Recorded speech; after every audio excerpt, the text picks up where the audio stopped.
महाराष्ट्राचा प्रचार बटेंगे तो कटेंगेवरून सुरू झाला आणि व्होट जिहाद विरुद्ध धर्मयुद्ध या घोषणेपर्यंत आला।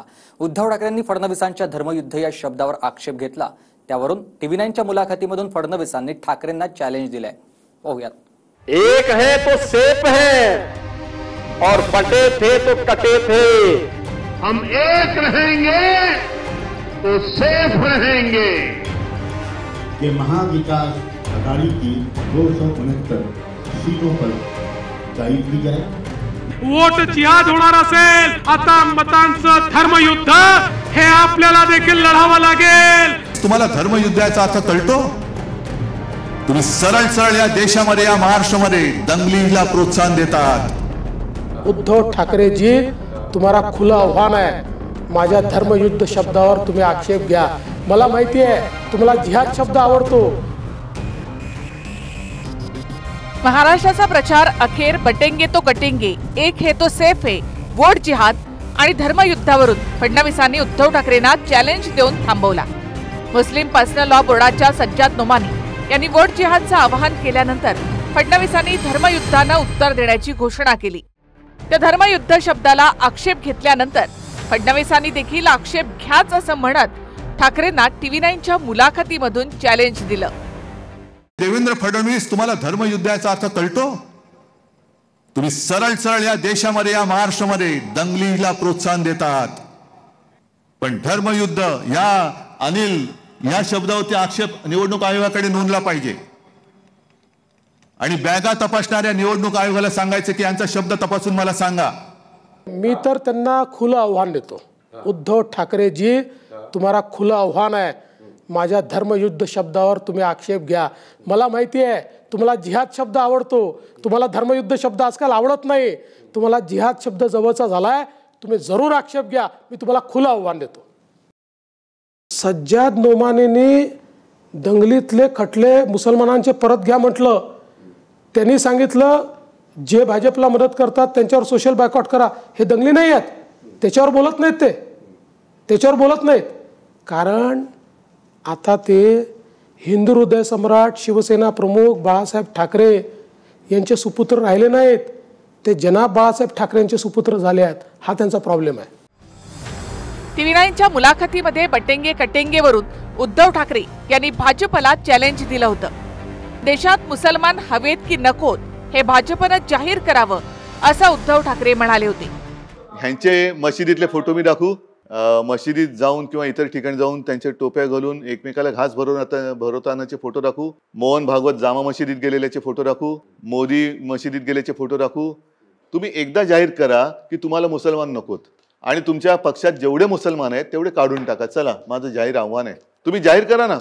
जर त्यांच्यात हिंमत असेल तर त्यांनी जाहीर करा की या देशात मुसलमानांनी राहता कामा नये, भाजपने जाहीर करावं। या भारतामध्ये अरबातनं आलेला मुसलमान कुठे राहिलाय?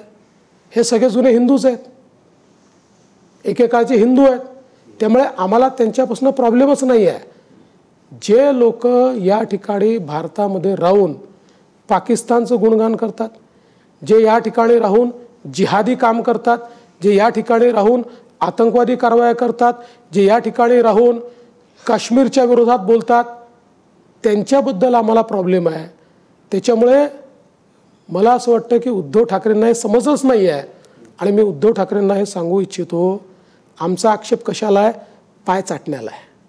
हे जे पाय चाटणं चाललंय ना सज्जाद नोमानीचं, त्या पाय चाटण्याला आमचा आक्षेप आहे। फडणवीसांच्या वोट जिहादच्या टीकेला शरद पवार यांनी सुद्धा पुण्यातील लोकसभेचं उदाहरण दिलं होतं। विशिष्ट हिंदू शब्दप्रयोग करून पवारांनी ब्राह्मण समाजाकडे बोट दाखवलं होतं। त्यावरून पवारांमधला जातीवाद उफाळून आला असा पलटवार फडणवीसांनी केला। काही कॉन्स्टिट्युन्सीमध्ये मायनॉरिटीने महाविकास आघाडीच्या लोकांना मतदान केलं। असं आहे की एखाद्या मतदारसंघात एखादा समाज जास्त असेल, उदाहरणार्थ पुण्याच्या काही भागामध्ये एक विशिष्ट समाज आहे, हिंदू समाज आहे, आणि त्यांनी मतदान केलं भाजपला, तर आम्हाला सवय येते की इथं असंच मतदान होतं। याचा अर्थ तुम्ही काही बिहार सांगून देत नाही। याच्यावर जी एनॉलॉजी पवार साहेबांनी मांडली आहे, शेवटी पवार साहेबांमध्ये लपलेला जातीवाद हा उफाळून येतोच, तो आलाच, पण मला त्याच्यावर काही बोलायचं नाही आहे। बटेंगे तो कटेंगे किंवा एक है तो सेफ है ही घोषणा काही चुकीची नाही असं फडणवीस म्हणतायत. पण त्यांचेच दुसरे उपमुख्यमंत्री अजित पवार यांनी जाहीर सभेमधून बटेंगे कटेंगे चालणार नाही असं म्हणत उघडपणे विरोध केला. मात्र बटेंगे कटेंगे अजितदादांना समजलंच नाही, पण त्यांना एक है तो सेफ है हे मान्य असल्याचं फडणवीस म्हणाले. बटेंगे तो कटेंगे असली काहीतरी घोषणा केली. मी त्यांना सांगितलं ही घोषणा शिवशाहू फुले आंबेडकरांच्या महाराष्ट्राला चालणार नाही. त्यामध्ये आम्ही सगळे युगपुरुष छत्रपती शिवाजी महाराज यांच्या विचारांनी पुढे चाललो. त्याच्यामुळं माझ्या अल्पसंख्याकांना मला सांगायचं घाबरू नका, मी तुमच्या पाठीशी आहे, कोण तुम्हाला काही करू शकत नाही. असं आहे, दादा तिकडनं आले आहेत, त्यामुळे त्यांना आमच्या सगळ्या गोष्टी एका वेळी समजत नाहीत, त्यांच्या लक्षात नसेल आलं. आम्ही त्यांना सांगितलं, त्यांनी काय म्हटलं, बटेंगे तो कटेंगे ठीक नाही आहे, त्यांनी म्हटलं एक है तो सेफ आहे ठीक आहे, जे प्रधानमंत्री म्हणतात. याचा अर्थ काय आहे?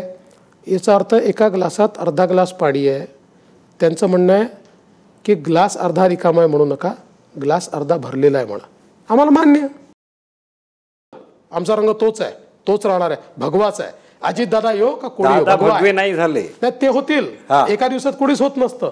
त्यांनाही करू भगवा, गरज पडेल तेव्हा त्यांनाही करू, आणि झाले नाही तरी चालेल. आमचा रंग नाही बदलणार, आमचा रंग भगवा, तो भगवाच राहणार. विकासाचं काम, मोफत गॅस सिलेंडर, 100 युनिट पर्यंतची वीज माफी, ते लाडक्या बहीण योजनेचे 2100 रुपये विरुद्ध 3000, या सर्व गोष्टी प्रचार थांबेपर्यंत मागे पडल्या आणि वोट जिहाद विरुद्ध धर्मयुद्ध यावर प्रचार थांबला. आता फैसला 20 तारखेला महाराष्ट्राच्या जनतेला करायचा आहे. Bureau report, TV9 Marathi.